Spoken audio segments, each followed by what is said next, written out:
We are here and so excited because I know that you two ladies have been up to some amazing things, and we're so sad that we can't be there in person, but we're going to enjoy this live opening and tell everyone that they can also still go by the Horlock House and see it in a safe environment and not have to worry about too many people at one time, or they can call and make an appointment with you guys to see the amazing work that you two have been doing. And the Navasota Artists in Residence program, we could not do without the city of Navasota, and super excited to have them support this program for us. And Ashley and Sheena, this is an exciting night for you guys, and I can't wait to hear about some of the work that you guys have been doing. And if you've been watching what these two ladies have been doing over the time that they've been at the Horlock House, you need to go check it out in person. They are just truly amazing.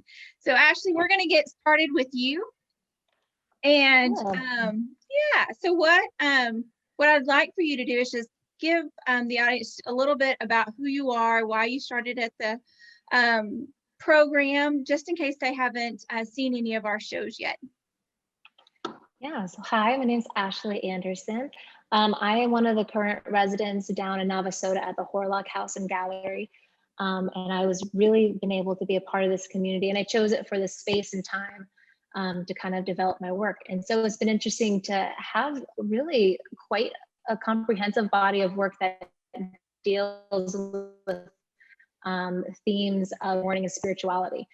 Which really kind of came about throughout the duration of the residency. So it's been fun now that the show is up to kind of see that take place. But most of my work in general deals with the intersection of spirituality and our somatic or our felt experiences. But specifically throughout these 6 months, and I think throughout 2020, all of us kind of can relate to pain and grief and isolation. And we're all kind of coming at that topic in different ways, but it feels personal to myself, but also incredibly relevant to our collective conversation. Yeah.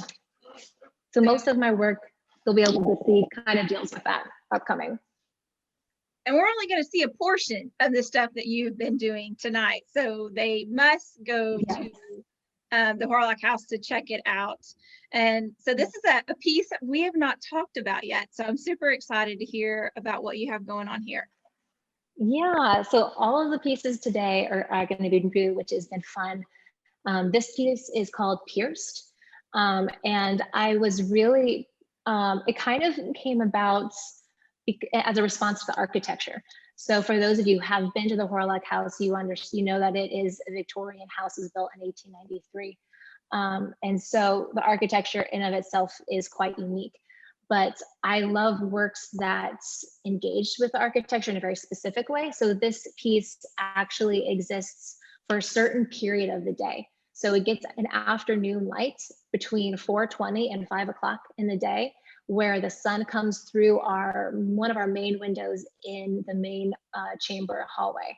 And so it frames the piece and it moves with it. So it's been really fun to see it grow. The piece is made out of bone and 19th century charred wood.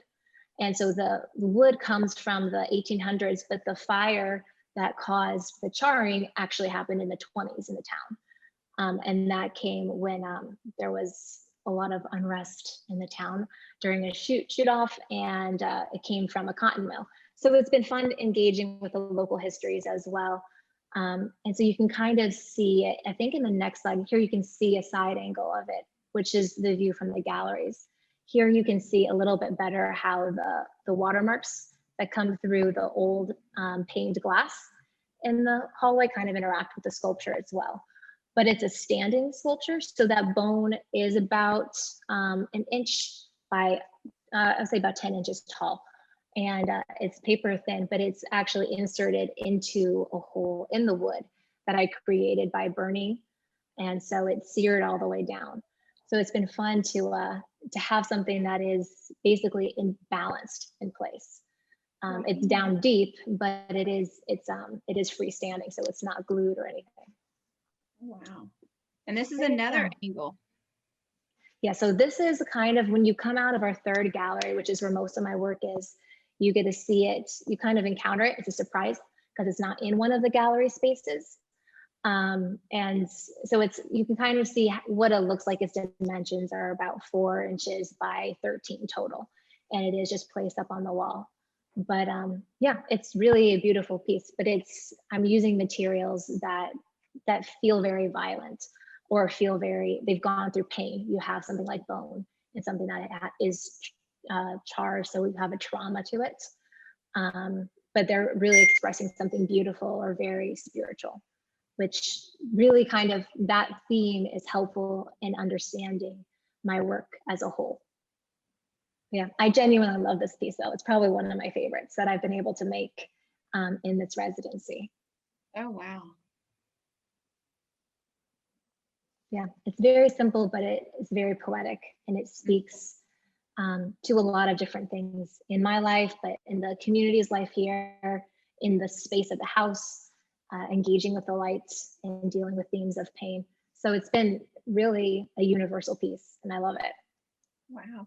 When I first saw it, I didn't think that I would have not thought that it was bone. I was thinking it was like an upside down candle, or I don't really know what, but I like that. And I like how you don't have it in the gallery. It's like a surprise.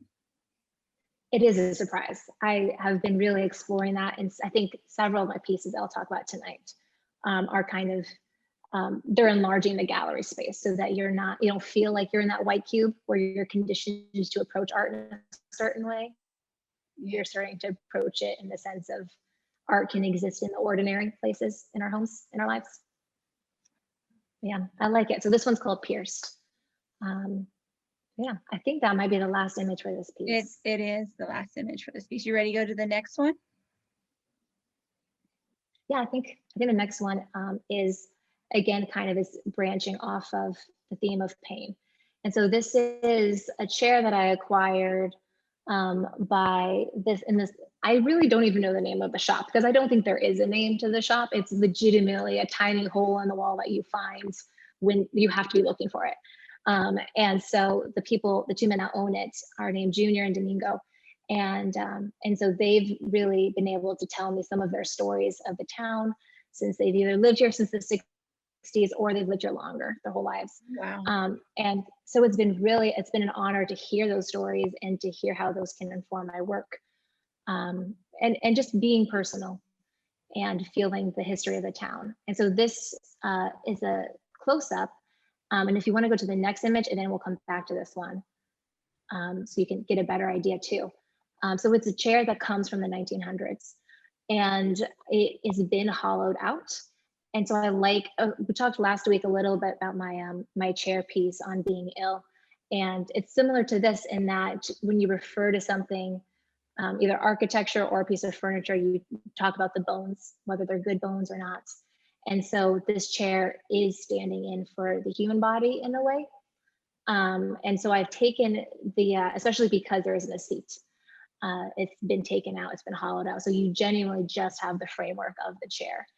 And it is a very fragile thing that exists in space because these have been whittled down to basically points.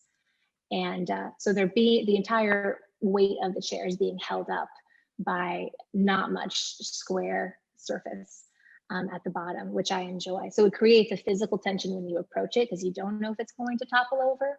But this piece took a long time to make, actually. It is deceptive. They used to make chairs, I think, better than they do today, but the wood would not want to come off at all. And so I spent weeks with it, basically just slowly taking off bit by bit and whittling this down. So the title of this piece is called Wasting Away. And it's actually placed in the gallery opposite the other chair. And so they're both in conversation with each other. And the previous chair, which I've mentioned on being ill, is a child's chair from the same century. And that being in conversation facing this chair, which is called Wasting Away, you have a little bit of this conversation of age and pain of being young, but also the pain of just wasting away. And slowly starting to decay or becoming invisible, even though you're existing. And you have existed for a long period of time. So it was a different access point to that conversation of pain and mourning. And it felt very apt that I got this chair specifically from people that have lived long lives, especially basically just in the same landscape here. So yeah, it was interesting to see that conversation slowly come about. But you can see the one that we went, that was just before this one, you can kind of just see the marks of how it's been whittled down to these little spindles, and how you can see that they're basically just hovering off of the surface to hold up the entire weight of this chair. Yeah, because it almost looks like it's only being held up by maybe two. Yeah, it's very, yeah, they're pretty much probably two.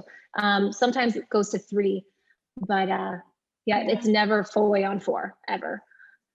So it is, it's a very suspenseful piece, surprisingly suspenseful, because you really don't know if you could knock it over, which is honestly a fair feeling, because I walk next to it and sometimes I don't know if I'm going to knock it over. Oh my gosh. So yeah, I appreciate that tension though, that it brings. Wow. Very interesting. You ready for your next one? Yeah, the next one is perfect. So this one is an image of a sound installation that I did in the house.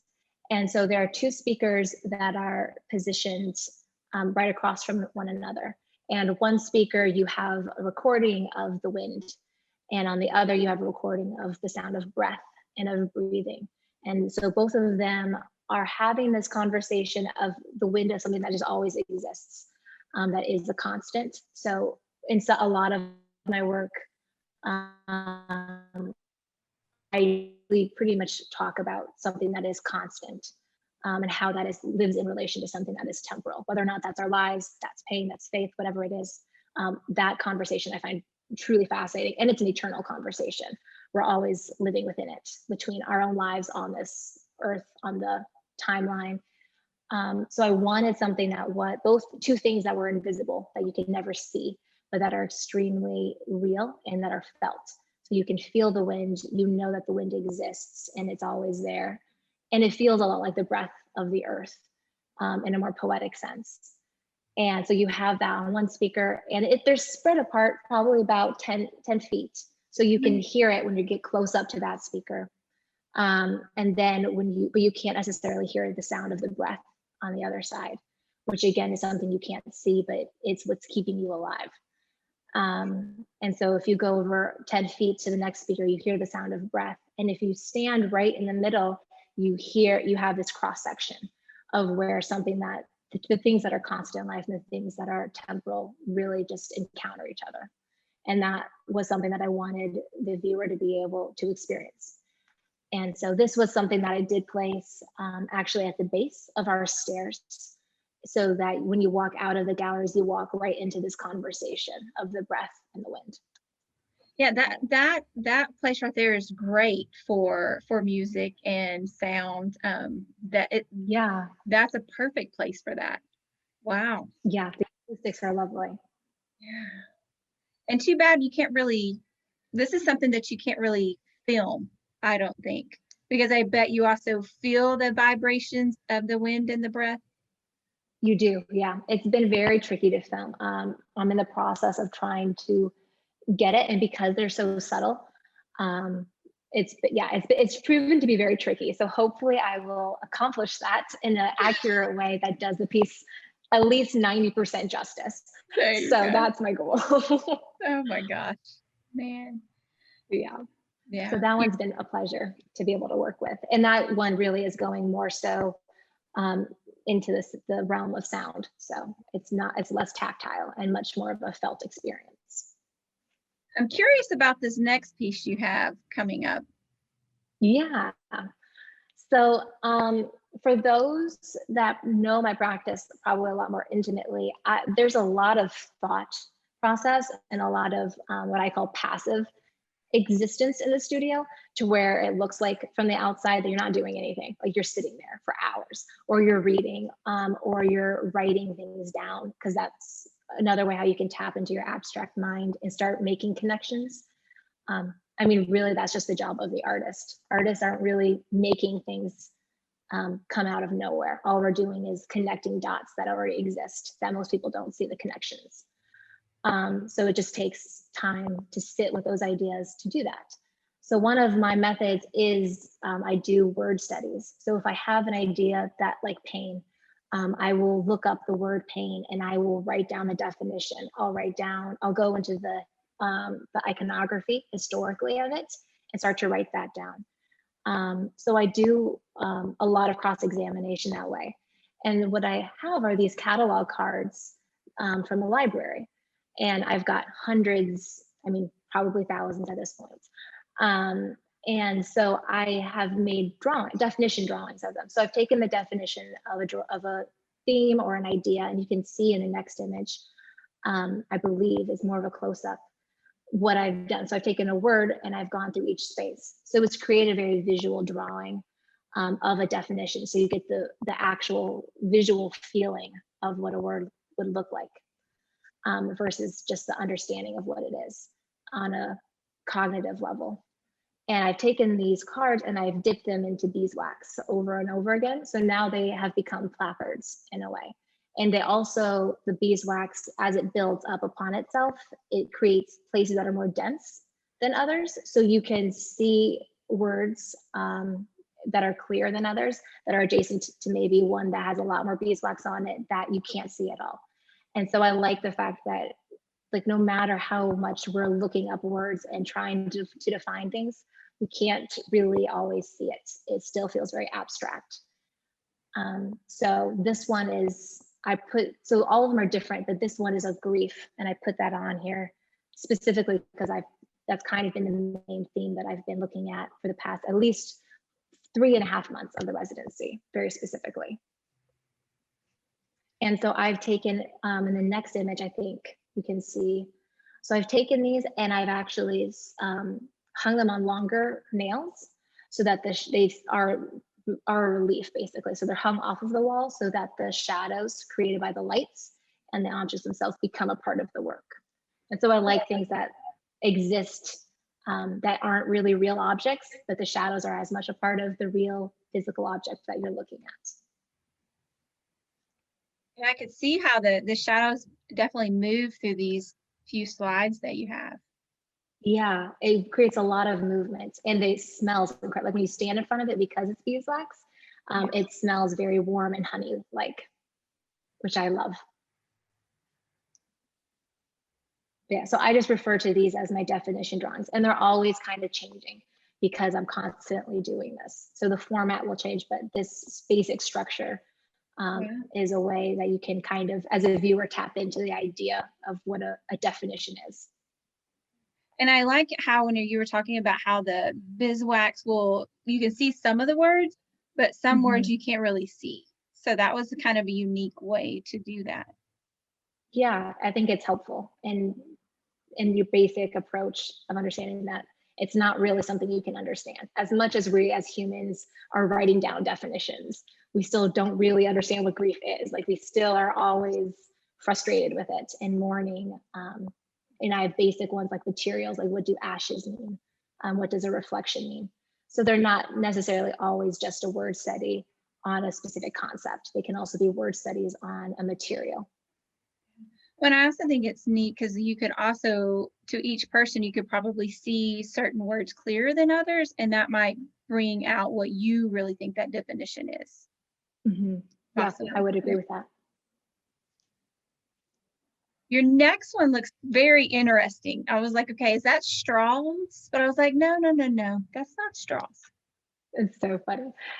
So this one I love, and it's taking a long time, and Shannon can attest to this, and she's probably been grossed out by the process a lot.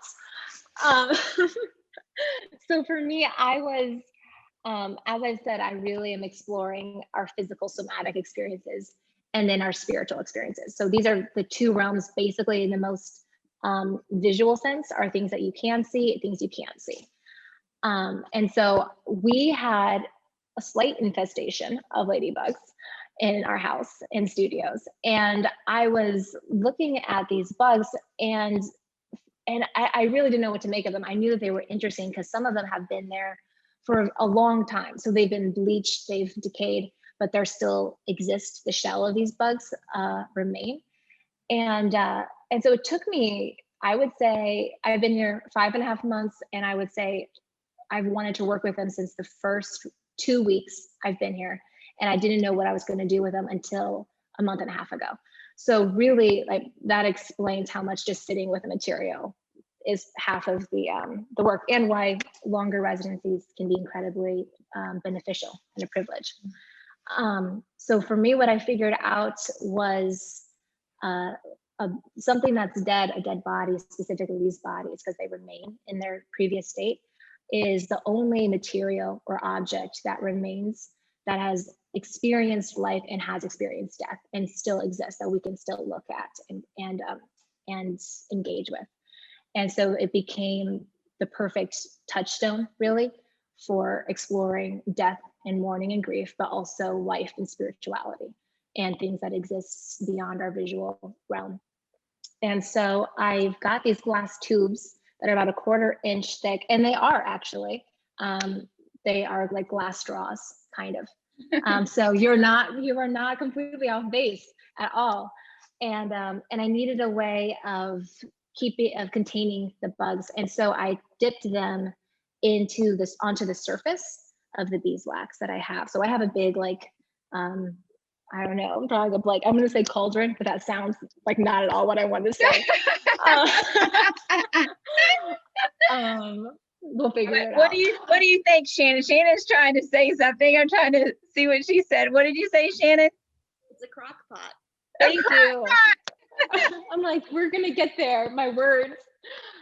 So I've got a large crock pot of melted beeswax, which takes hours to melt. But finally, so I put them on the surface, and it created a film that was able to cool. So then after it cooled, it created these, I mean, they're so thin, they're just little membranes.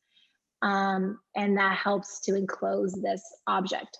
And so you can see a little bit in this image, the image of the bug that's the closest on the other side of that membrane.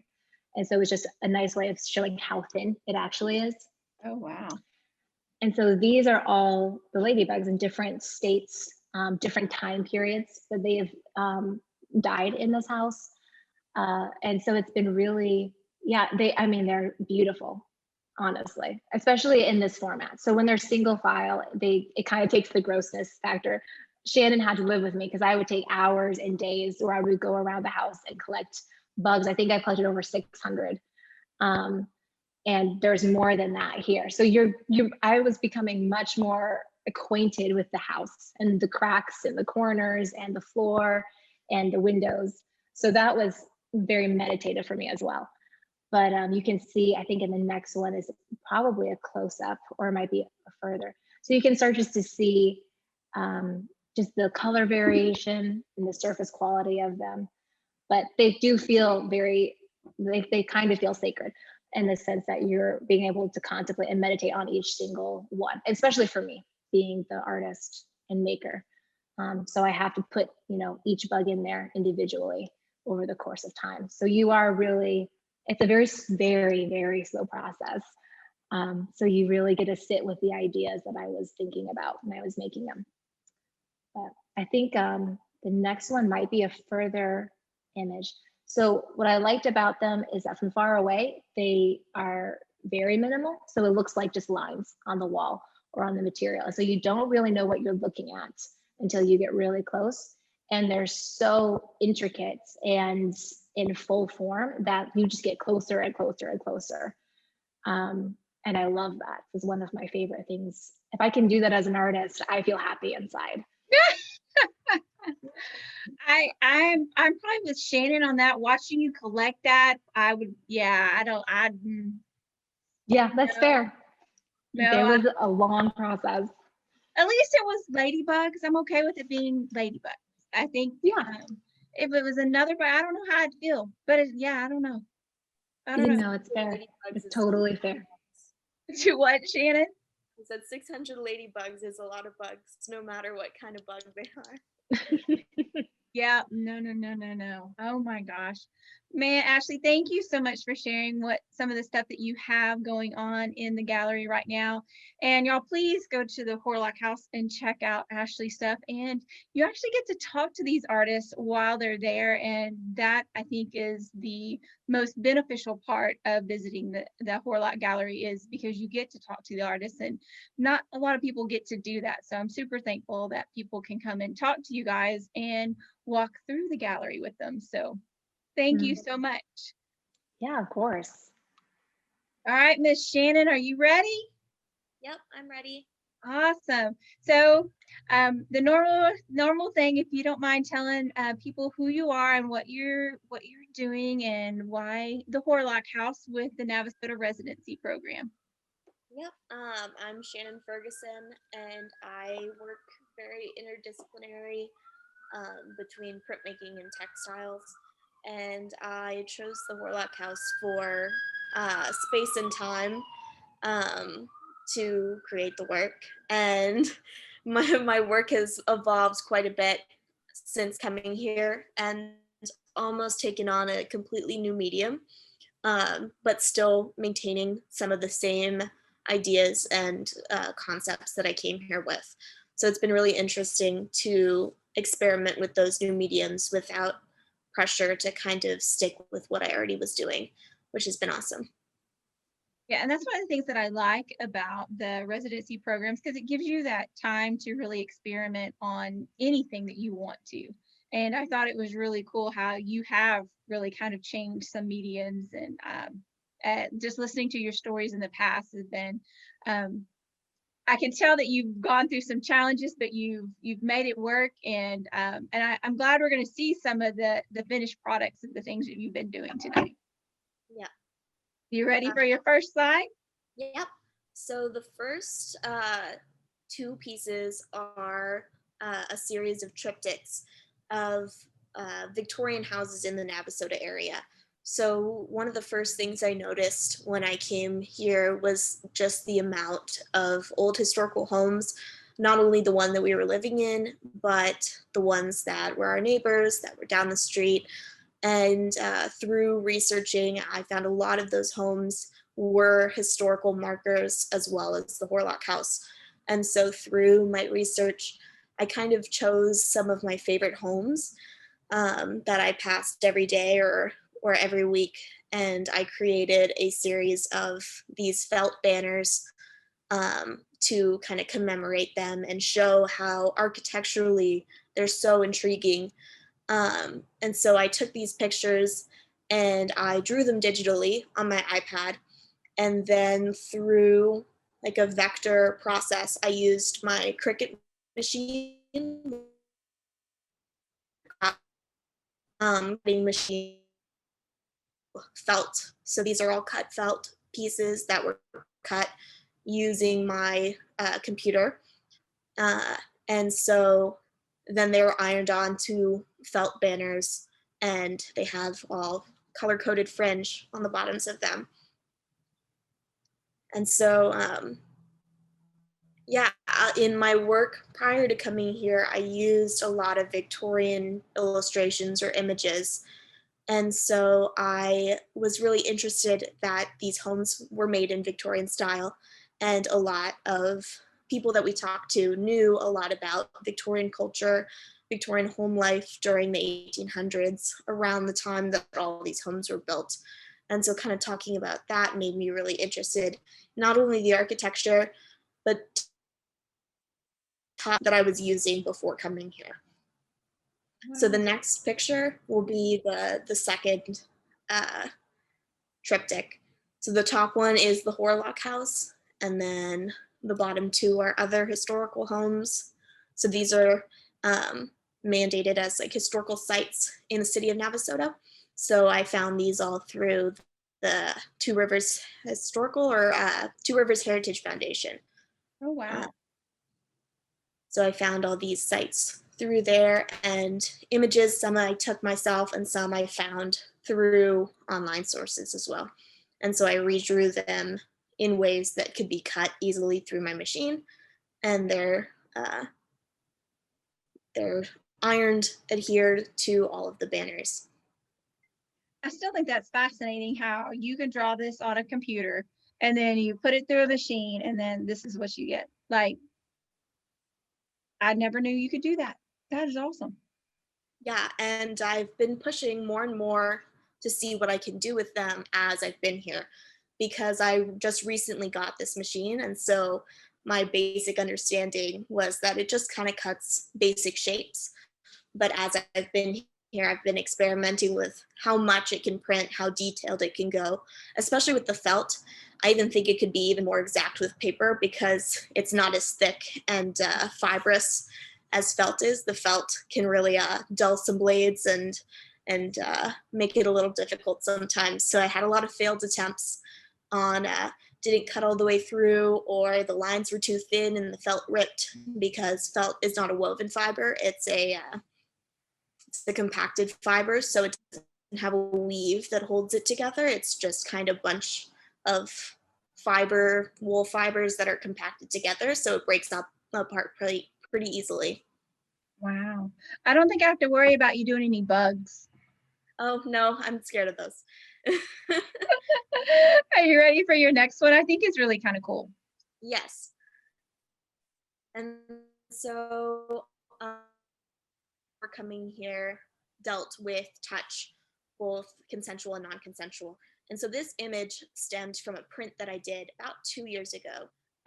It was just the beginning of me experimenting with how to create imagery about touch and with hands. And I used a screen print to create a 2-layer screen print with different layers of hands.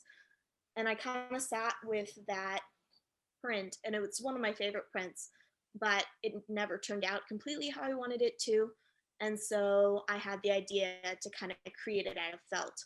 And so I drew all my hands digitally again, and I printed them out in 2 different layers. So I printed out a white layer and a black layer of hands, and I just kind of rearranged them so they all laid on top of each other to create one of these banners.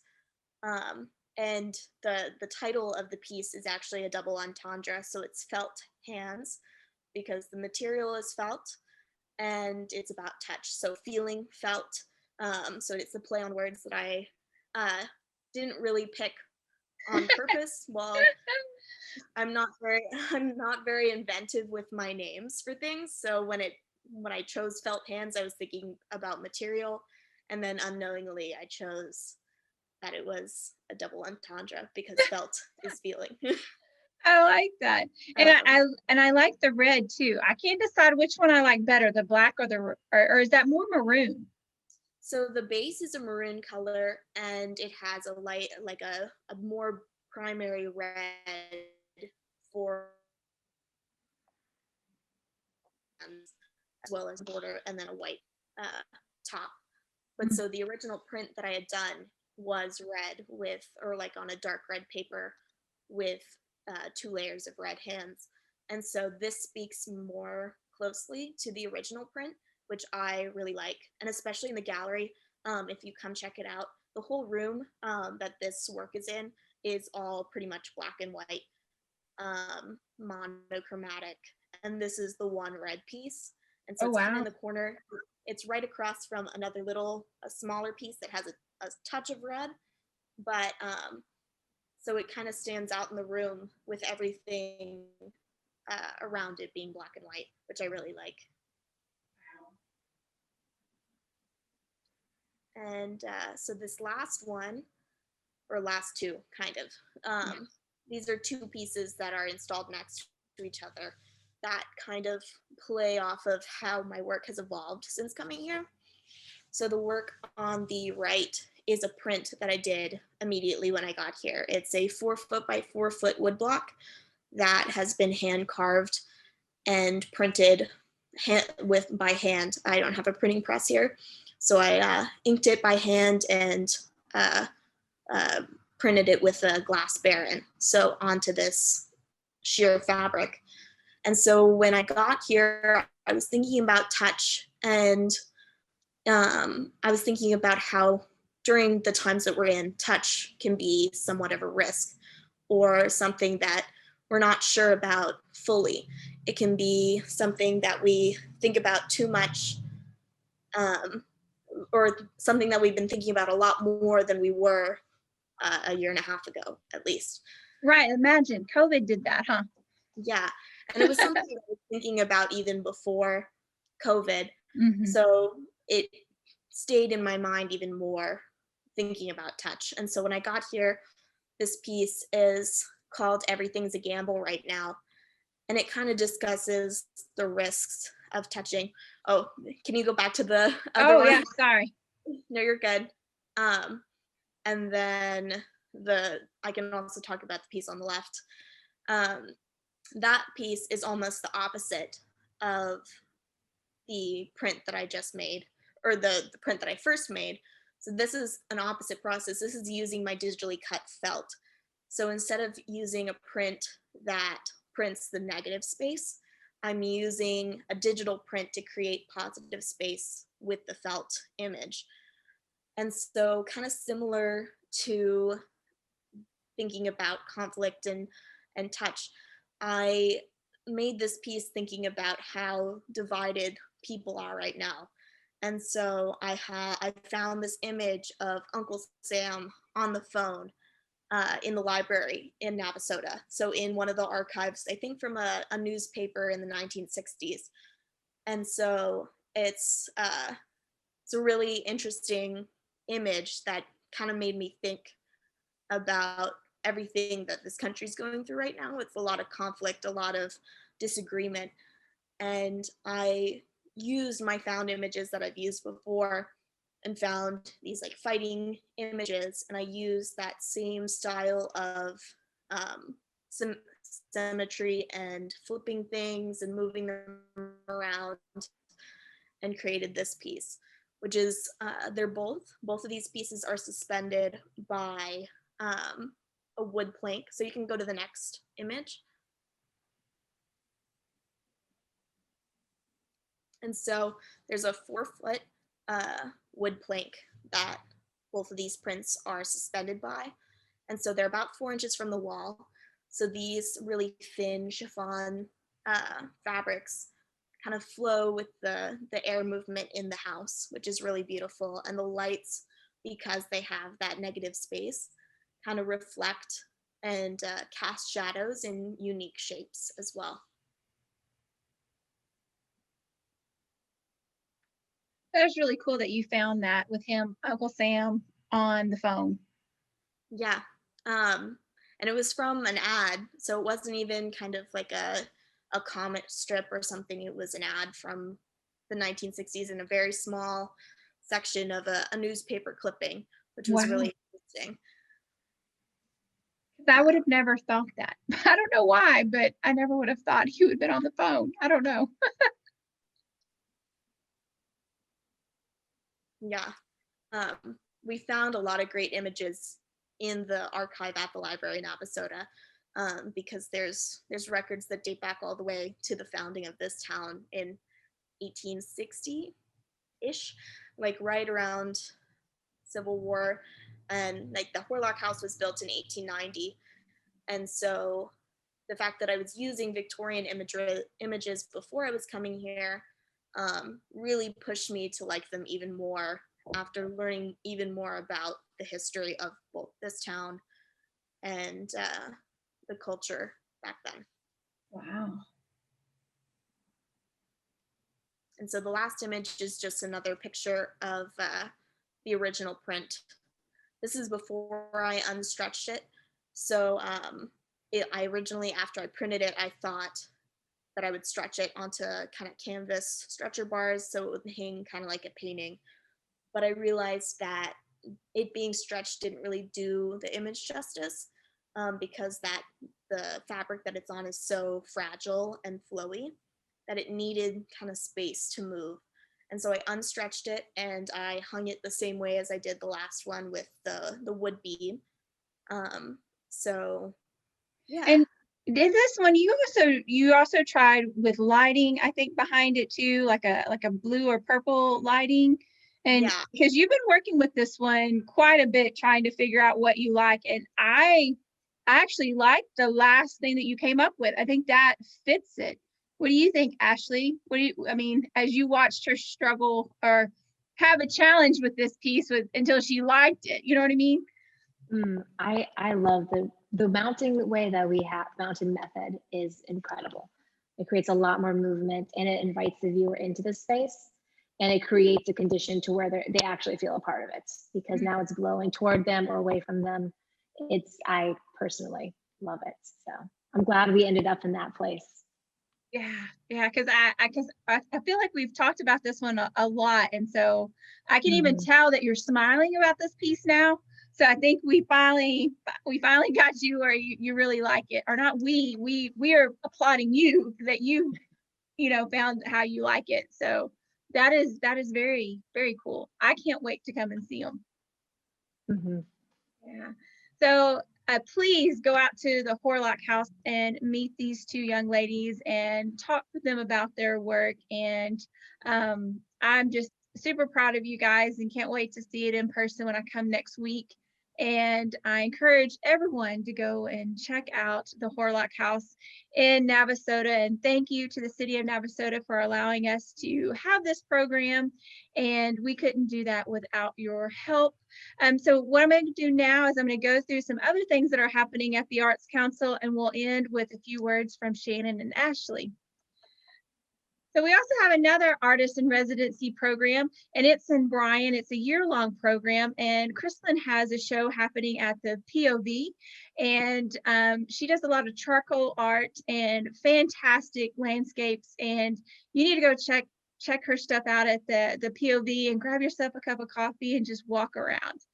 And here at the Art Council, we have an exhibit with Catlin, and you should see her amazing work.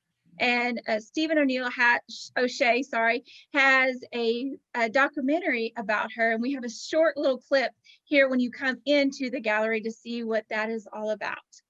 And please save the date. One of our most fantastic fundraisers is Empty Bowls Jr., and it helps support the local pantries in the schools. So it's Kids Helping Kids, and that's happening March 6th at Allen Honda. And thank you, Allen Honda and Bryan Broadcasting, because we couldn't do this without your support, along with City of Bryan and City of College Station. And then our other fundraiser, which is super fun, it's actually here at the Arts Council, is Boots and Barbecue. It's just a fun way to get to know who the Arts Council is and interact with our board. And please save the date. That is happening March 27th. And we will have drive-through plates this year, and everything's going to be pretty much happening outside with these two events. And so please check it out. And ladies, thank you so much for all your hard work and everything that you were doing at the Horlock House. And I've just loved watching you guys grow in the art that you have chosen, and also have rediscovered or discovered something else that you like to do. And so Shannon, would you like to say anything before we head out for tonight? Thank you to everyone for watching it either live or after the fact. And come check out our work. Thank you to the City of Navasota and the Arts Council for this awesome opportunity with the time and space to just create this whole show and this whole body of work. And yeah, come check it out if you have time. Miss Ashley?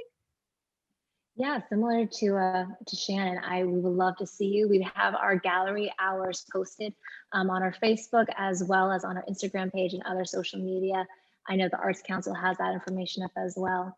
We would love to see you and to talk to you. It's been a pleasure to have this gallery kind of be the place where we have great conversations with people that come and visit and see the art, and where we get inspiration from you guys too. Yeah, it's been such a pleasure and an honor to work with the Arts Council and Navasota as a whole. Their stories have been inspiring. So yes. Thank you for joining with us. Yes, y'all both have had some very interesting stories with the people of Navasota, or people who walked into the gallery. And so you never know, when you go and meet these two young ladies, you might inspire them to do something incredible. So I encourage you all to go to the Horlock House. And thank you so much for joining us. Thank you to the City of Navasota, and y'all have a beautiful evening. Thank you. Thank you. Bye.